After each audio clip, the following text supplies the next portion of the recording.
So, ladies and gentlemen, Spencer Pratt is surging so much in this race against Karen Bass for the next mayor of Los Angeles that now you got the Democrat machine lashing out and launching desperate attacks towards him.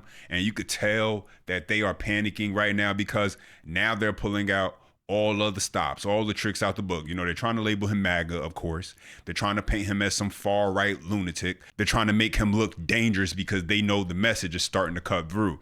And the reality is he actually does not need to lean into any of that because he's just simply speaking with common sense, right? On very common sense issues. But because this is liberal Los Angeles, they want to attach those labels to him in hopes of smearing his name and campaign, because now he has a legit shot of winning this race against Karen Bass. As always, if you enjoyed the content, smash that thumbs up button. That's the best way to let me know. Stay locked in with future videos. Subscribe to the channel. Let's start right here. The criminal activity is happening there, and he's saying you don't have to live this way. Well, after he's been gaining such ground and such support by being so organic, you're seeing the elites attack him in a big way. And the latest person to attack him is Drew Carey. This is what he said: anyone who votes or endorses Spencer Pratt for mayor of LA needs to get their head out of their ass. I understand being angry, unsatisfied, but at least get behind someone competent, not a serial scammer without a soul or moral compass. Blank this guy already. Are you kidding me? Yeah, and I think part of that is Drew Carey's like, oh boy, Spencer Pratt, who people months ago weren't taking seriously, are now worried he's actually possibly got a real shot. Listen, the argument cannot be you should not elect this guy because he is not competent. That cannot be your argument when Los Angeles elected Karen Bass as mayor. I'm sorry, can't do it. And that's something that Joe Rogan points out with this race, where they still want to try and use the reality TV star argument. That's the argument they try to use. He's a reality TV star from when he was in his, early 20s, which is ironic because when you look at Karen Bass and what she was doing early in her 20s around that point in her life, look at the things she was into. Being a part of a communist organization, traveling back and forth to Cuba. So, I mean, hey, reality TV star versus card-carrying communist. But here's Joe Rogan. And then Mr. Spencer Pratt. Is that how you have your chips on? I would just say, like, his sudden rise has to be considered a miracle. It's kind of fun. It's incredible to watch. Yeah. He is doing such a great job. And he's got really good ideas. And people are saying, well, who is this reality star? Why should he, what about the other people? What about them? Well, what is so great about their ability to lead that makes you think that they're going to be extraordinary choices above and beyond what Spencer Pratt's capable of doing? What are you talking about? Exactly. This whole idea that Karen Bass has the experience, the knowledge, and the know-how to run the city of Los Angeles. Show me the proof. Where the proof? Because if she has actually done her job, all of these common sense things that Spencer Pratt is saying would have easily, people would be like, hey, this guy's crazy. What he's talking about? I mean, look at how wonderful Los Angeles is. But you can't say that because look at the homelessness, the crime, the reckless spending. These are all the things they know are going on. And so when he says them and points them out, you can't really deny it, but they can try to smear his name and say, things like he's MAGA or trying to be Trump, because they know there are enough Trump deranged lunatics out in Los Angeles where that sort of thing will stick. Let's continue. Everything is going to 70,000 plus drug addicts that we fund to live on our sidewalks and in our parks and in front of our schools. This is not a political thing. This is so common sense. That's why I keep saying I'm just a common sense American. I pay my taxes. I expect the results that anybody that's a taxpayer wants. It's nothing that I do is political because it's local issues. Your water and power, your police, your fire department, your potholes, your sidewalks, your street lights. That has nothing to do with the national politics or who's in the White House or what party. It's nothing. Everything I'm saying, that's why my race, I keep telling people, it's a nonpartisan race. There's no letter next to our names on the ballots. The reason is because it's designed that way. The mayor's seat should not be a political seat. These current mayors that we've had have actually destroyed the idea of the mayor. They've made it a political position, and they talk about other states and they talk about national politics. All they're supposed to be talking about is the city and making sure the city's functioning and safe. Yeah, everybody should give up the D or the R if you're representing AA, Angry Angelinos. That's it. There's no letters next to my name or Mayor Bass's name on the ballot for a reason. It's how it was designed. If they wanted it to be a party thing, it would be a party election. It's a nonpartisan race, period. Well said, understood. He's right. Let's check out this from Politico. LA's mayoral election is nonpartisan, but the city is deep blue. Of the city's 2.2 million registered voters as of October, 55% are Democrats and just 15% are Republicans, with 23% registered no party preference. No Republicans served on the 15-member city council, and all but one are Democrats. Bass and her allies blasted the registration history of her opponent in the 2022 election, billionaire developer Rick Caruso, who was a registered Republican and independent before becoming a Democrat shortly before entering the mayoral race. The city hasn't had a Republican mayor since Richard Riordan left office in 2001. Last four were all Democrats. Los Angeles County voters' records obtained by Politico show that Pratt registered as an independent in July 2008, re-registered as a Republican in 2020. He voted in the 2008 general election, but did not vote again until 2020, the record shows. And he explains exactly why he registered as a Republican. Take a listen. You a Republican? Well, you want to break some news here? Sure. It's in my, I've told this before. This is the only time I've ever said this, so this is breaking news. Everyone's going to freak out. When I was a hated reality star, I got so many death threats. I had so much security and police, and what did they tell me to do? Get a gun. This is real. I know people don't like guns, but LA was dangerous if you're hated. So I got a gun. My wife got a gun. And then we needed CCWs. The only people that supported a CCW was the Republican. That was what I aligned with, my safety, my personal safety, my family's safety. I know people don't like guns, but when people are threatening your life and your own security is telling you you need to have home protection, train to, it's not like just I went to the, go through the proper steps. That was that's it. And that was it. And you felt like that party was more pro Second Amendment. And I know that's a very hot button, but here's the thing. I'm also going to be the mayor that puts LAPD in front of every school to make schools safe from guns. Right now we have officers to do that? I talked to a very knowledgeable law enforcement. All you have to do is pick one patrol unit and you give them a nice pin that connects to that school, and that's their street. So they add that one. So that's already part of mine, just because obviously I know people don't like guns, and we need to make everything, especially schools, safe. But that is where I connect to. And once you feel fear and it's real, you want to protect your family. And so while you have Spencer Pratt speaking about how he wants to focus on the city, which is the right thing to do as mayor, focus on local issues. There's no need to really be concerned about national politics. It's something you find a lot of these local mayors getting themselves involved in. That doesn't really do the people you're serving any good. And we see people like Mom Donnie in New York, Brandon Johnson in Chicago, Karen Bass in Los Angeles, attempting to place themselves in a national politics spotlight because it covers up what their poor leadership is actually looking like. And so now let's go to Karen Bass, whose whole pitch is basically, I have experience. I know how government works. Sure, okay. And so that's her big sell. She's been in Congress, knows how things are done. Okay, but where are the results? Because experience only matters if experience actually produces something. You don't get to run the city into the ground, watch homelessness continue, watch crime spiral out of control, watch the cost of living crush people, and then turn around and say, well, trust me, I have experience.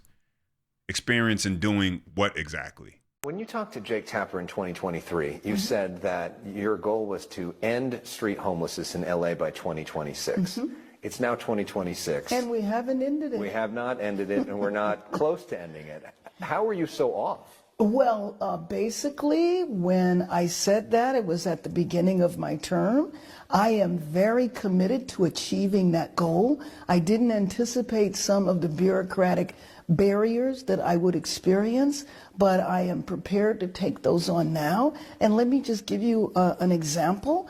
Los Angeles made a decision probably 20, 25 years ago to not address street homelessness, to focus solely on building. And granted, I have fast-tracked 42,000 units of affordable housing, but it still takes a couple of years. So basically the policy of LA City and LA County was we could accept street homelessness as long as we were building. We didn't anticipate the problem metastasizing. In my 3.5 years, for the first time, 2 years in a row, street homelessness has decreased in our city. There hadn't been a decrease before. That is a quality of life issue that impacts all Angelenos. Whether you are unhoused or whether you run a business and your business can't function because there's tents outside, whether you're a parent that's trying to navigate through tents to get to school, or whether it's residents where it has decreased the quality of life. So this is a problem that all Angelenos experience, and we have got to have a commitment that this has to end. The city and the county never made that commitment before, and I found something that surprised me. I found a lot of people who work internal in the system who were very resistant to ending street homelessness. But you promised that it would go away 100%, and it's only gone down about 17.6%. Right. So why should people trust you that you're going to be able to get to the 100%? Because let me just tell you, for the first time, we've had a decrease at all. There was not a decrease before at all because there was no commitment to get rid of street encampments. And we had encampments all over the city. So I would ask for people's trust in the sense that we have absolutely made progress. We know what we need to do now to end street homelessness. We need to end the failed policies of the past, which is all we're going to do is focus on building, and we are going to ignore street homelessness. That is what the city and the county has done for years, ignored street homelessness. What is one word that separates you from the other candidates for mayor? Experience, collaboration. I'm sorry, I had to throw in another. but let me just say, though, anything else you want to add? Yeah, I just want to say, I can't emphasize enough how I have benefited from serving in Congress and in the State House, and that there are multiple examples we don't have time to talk about now that I've had to change federal regulations, federal law, and state law, and I can do that because I know how these institutions work.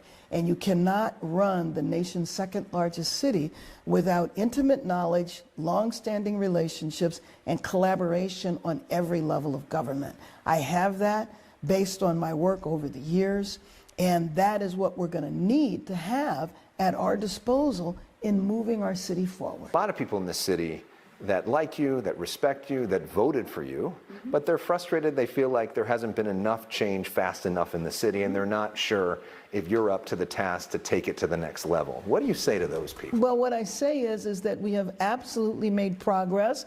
I'm frustrated that it hasn't been more. I still will fight for change every single day I'm in this office. Yeah, and so what Karen Bass sounds good. She's going to say all the right things, but let's take a look at this because apparently Karen Bass's Los Angeles deploys rapid mobile addict resource centers where taxpayer-funded NGOs set up across the city to hand out toolkits to addicts, including pipes, straws, needles, and foil in front of businesses and schools. I mean, this is what they're saying is going on out there. Take a look. Not tonight. We don't have water. Hey. Now your pocket so it doesn't break. You need anything else? Nice and easy. Cool. See ya. Can you get both pipes? You got it. Now your pockets. Go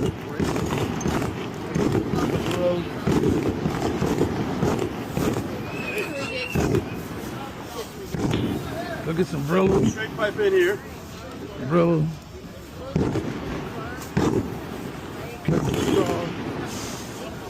And some aluminum. You got it. All right. Thanks for coming.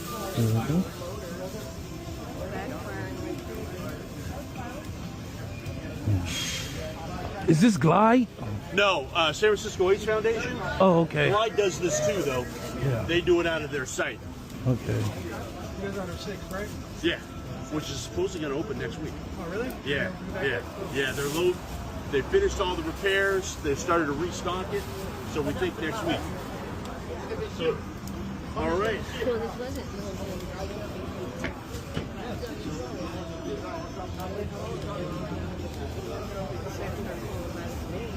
Gabriel, come on up. We'll start from here. All right. I'll grab that. Hey, Gabrielle. How you doing? I seen you the other day. Did you? So Yes. Hello. You was on 6th Street, huh?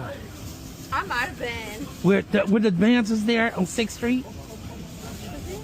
Yeah. I get around that. Yesterday. Yeah. I might have been. Yeah, So this yesterday. is our smoking stuff and our ceramics. I saw This you. is the first place where people come. What can I get you?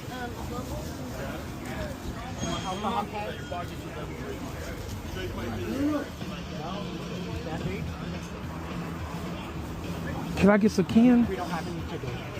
We don't have any. What do you need left? Cans. Some. Okay. Thank you. You call Thank them you. cans? Yeah, yeah. Do you want Oh, yes. I take some of those too. you need any waters, tourniquets? Yes, yes, yes. Waters, tourniquets. You need Yes. about alcohol pads. Oh, these wasn't alcohol pad? No, those are sanitizer. Oh, hand sanitizer. Yeah, that's great. I need those too. Whoa, you gave me the old stock. What do you, what Thank else you. do you need any bandages? No bandages. I'm fine. If your answer to a drug crisis is to make drug use easier, cleaner, safer, more accessible, and more normalized, then at some point you are not solving addiction. So I get it. These types of programs started way back in the early 80s, 90s to help stop diseases, AIDS from spreading. But this is doing nothing more than managing addiction. And worse than that, you're building an entire taxpayer-funded ecosystem around people staying addicted. Because think about what this actually creates, ladies and gentlemen. You have taxpayer-funded NGOs going around handing out pipes, straws, needles, foils, so-called safe use kits. And we're supposed to pretend like that's actually going to solve for the drug addiction problem? No. Like that's compassion? No. Compassion is helping people get off the drugs, treatment, recovery, detox beds. Compassion is getting people away from that lifestyle that's actually destroying them, not enabling this behavior. But what Los Angeles is doing, they're basically telling addicts, we're not going to stop you. We're not going to confront your behavior. We're not going to push you into recovery. We're just going to make sure you got the proper tools to keep on doing it. And so then the question becomes, why would they ever think about quitting? And how exactly does this help people feel safe in communities when this is allowed to go on in the streets all around them? And that's what you hear people talking about, that they do not feel safe. And so let's get into these next couple clips. Spencer Pratt visiting the Black community, speaking to some people who they're tired of what Democrats are doing and starting to open their ears up to something different. Check it out. I love the Black Party. I've been speaking to Spencer. I said, get to South Central, get to South Central. And he sent me a flyer right as I was saying it. I was like, he's coming. This is it. And I loved it. I grew up in St. Louis, Missouri, the inner city. And so I couldn't even imagine having something like this. And so this is just beautiful, just to get the community together, just to show people that he's for all of LA, not just some of it, not just parts, but all of LA, that he's going to represent the entire city. We can look back, we can go decades. Candidates avoid cities like this, areas like this. Where I'm from in St. Louis, it was called the state streets. Politicians avoided the state streets at all costs. And so him coming out, he's showing that I care. He knows exactly what neighborhood this is. That's exactly why he's here. And so that's just, I'm honored to even be here. My main thing is just for Spencer to just keep going. Keep spreading your message. Keep bringing hope and positivity to the people out here. For the other candidates, you were in office this entire time. Why did you not stop the issues that were happening? Something like in LA, we have Black people are 8% of the population, but 35% of the homeless. We have a Black mayor in office. Do you not see your people out there suffering? Spencer Pratt wants the suffering to stop. We want the suffering to stop. So that's what today is about. It's showing that we're going to come to the place where people avoid. This is a new Los Angeles. This is why identity politics are pointless. Just because someone looks like you think they're supposed to care about you. That's exactly how you keep getting tricked into making bad political decisions. There are so many more important things you should focus on in a candidate. You know, their policies, their values, their morals, what their agenda actually is, and whether it will actually benefit you or harm you. But let's continue. There's a lot of work here. The more people I go meet with, I'm like, it's 8 years of a lot of just, you know. You probably didn't even expect to be doing Yeah, this. no, right? this, I just wanted to fight these people, and I didn't expect the momentum of the people behind me. I was just doing it on my own for my family, my community, just to expose what I knew, and then it just built. So I never thought I'd be the mayor in 13 days. That's crazy, man. Yeah. That's I know a guy, man, that he was formerly incarcerated as well. And he was just so disappointed with Karen Bass. He said, man, I'm finna run for mayor. He called me one night there talking about he finna run for mayor, right? I'm like, well, I'm gonna vote for you then, right? That's what I keep saying. It's me or Karen, you know. It's an easy pick. Yeah, well, and we don't need no more time of that with her. Yeah. Right now, he is still behind according to the polls, but he's definitely getting the people behind him. And we do not know how fed up people are until, you get to the election. But if Los Angeles does not elect this guy and chooses Karen Bass, they deserve what they get. Really. It shouldn't even really be close, honestly, but it will be because there are a lot of left-wing lunatics who will vote just because they think he's associated with Trump or a hardcore conservative. But I want you to check this out. Our kids are not safe. Our kids are not safe. We're not safe. So I'm glad to meet you. My name is Miss Clay. We're glad to meet you. John? Thank you, John. Yes, we need to make a change. Like Martin Luther King said, make a change. It's not about different races and stuff like that. We need help. We need help in the communities. We need help, especially about the kids. And so I'll leave it here. This is what politics is supposed to be about. Helping the people. Not voting for somebody just because they the same complexion. Oh, gotta vote for them. The question should always be very simple. What are you going to do for the community, especially on the local level? Are your ideas actually common sense ideas? Are they reasonable? Can they actually be achieved? Can you get things done? Can you deliver on what you're promising? Or are you just telling people another fantasy wrapped up in nice language? But those are my thoughts on the update. Now I want to hear from you. Drop your comments down below. I appreciate when you guys chime in. Don't forget you enjoyed the content. Smash that thumbs up. For more, subscribe to the channel. And as always, until next time.